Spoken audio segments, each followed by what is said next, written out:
नमस्कार, मैं पंचम प्रकाश और आज बात करूंगा भारत के उस डॉन के बारे में जिसका खौफ सिर्फ भारत में ही नहीं बल्कि कई देश में। क्या सोच रहे हैं आप? दाऊद? अरे नहीं, जिस डॉन की बात मैं कर रहा हूं वो दाऊद से भी आगे निकलने के फिराक में है। दाऊद तो पुलिस के डर से भारत छोड़कर भाग गया, लेकिन ये डॉन पुलिस प्रशासन के नाक के नीचे से जेल में बैठे बैठे अपने जुर्म का साम्राज्य इंडिया से लेकर कनाडा तक चलाता है और बेखौफ होके जेल के अंदर से इंटरव्यू भी देता है। उस जेल के अंदर से जहां जैमर लगा हुआ है, जैमर जिसके ऑन करते ही किसी भी एरिया में इंटरनेट बंद हो जाता है, लोग एक मैसेज भी नहीं भेज पाते हैं। लेकिन लॉरेंस बिश्नोई के आगे तो तकनीक भी धोखा खा गई।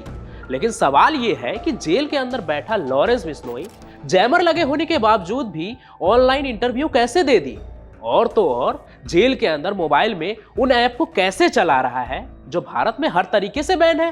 कैसे मिल रही है लॉरेंस बिश्नोई को जेल के अंदर इंटरनेट की स्पेशल सर्विस। अब देखिए, पूरी सच्चाई बताऊंगा ना तो आप भी सोचने लगेंगे कि ये कैसी बदहाली है जिसके आगे अपराधी तो दुरुस्त है लेकिन जेल प्रशासन सुस्त। और ये जैमर ही है जिसके वजह से अपराधी जेल के अंदर से मौत का कारोबार चला रहे हैं। क्या है जेल के अंदर जैमर की कहानी, आइए बताता हूं।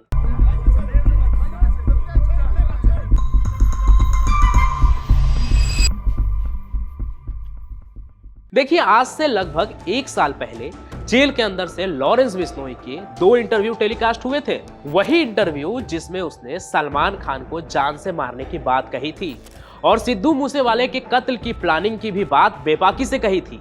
अब जेल के अंदर से अपराधी इंटरव्यू दे दे, ये कोई छोटी बात तो थी नहीं, सीधा सीधा सिस्टम को चैलेंज था।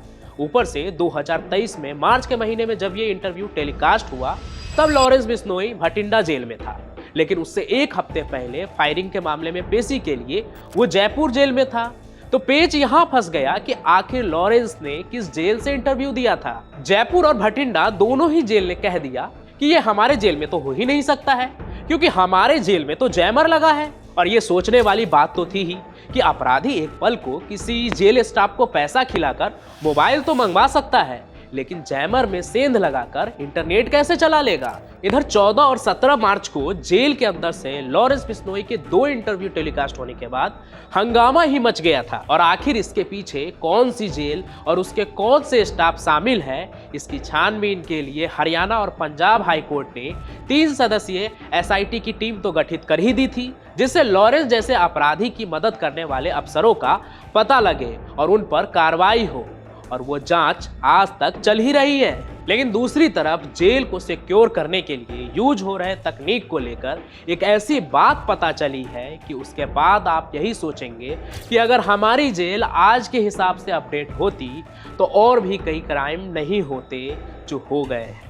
अब देखिए, सवाल तो यही है ना कि जैमर लगे होने के बाद भी लॉरेंस के मोबाइल में नेटवर्क कैसे आया। तो इसके पीछे की कहानी हमारे अनअपडेटेड सिस्टम की बदहाली है, क्योंकि भारत के ज्यादातर जेलों में लगे जैमर पुरानी टेक्नोलॉजी के हैं जो केवल 2G और 3G नेटवर्क को ही जैम कर सकते हैं।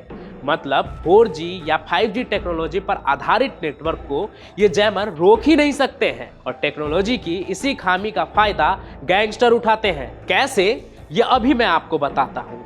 राजस्थान की सबसे हाई सिक्योरिटी जेल अजमेर में भी 3G टेक्नोलॉजी का जैमर लगा हुआ है और रिपोर्ट्स में किए गए दावों के मुताबिक अगर जैमर जोन में कोई भी 4G नेटवर्क वाला मोबाइल चलाएगा तो टावर फुल ही मिलेगा। और ये कहानी सिर्फ लॉरेंस की नहीं है, राजस्थान की जेलों में बंद कई गैंगस्टर और बदमाश जो है वो अभी भी जेल से जुर्म का साम्राज्य बेखौफ चला रहे हैं। मतलब अगर जैमर सही तरीके से आज की जरूरत के हिसाब से काम करता तो इस तरह के क्राइम नहीं होते ना। पंजाब के जेल का भी यही हाल है।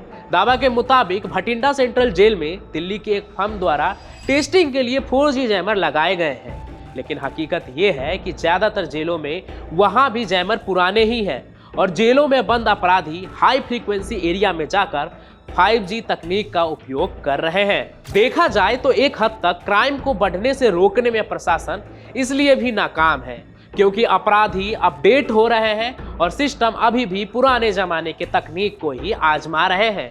और इधर जेल के अंदर लॉरेंस जैसे अपराधी जैमर को भी मात दे इंटरव्यू दे रहे हैं। तो कभी सलमान खान को मारने की धमकी दे रहा है। सिग्नल विक्रमी जैसे ऐप जो भारत में बैन है, उसका इस्तेमाल कर अपने गैंग के लोगों से कनेक्ट होकर हाई प्रोफाइल मर्डर की प्लानिंग करने के लिए इस्तेमाल कर रहा है। लोगों को डरा धमका कर पैसों की उगाही कर रहा है।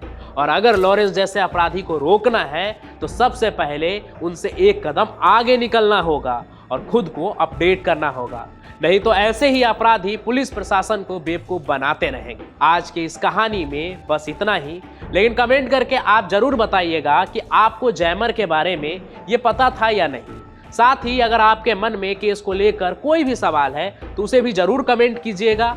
और हर रात 8 बजे हमारे साथ जरूर देखिए जुर्म की एक नई चौंका देने वाली कहानी, सिर्फ और सिर्फ क्राइम कनेक्ट पर। हम फिर मिलेंगे, तब तक के लिए धन्यवाद।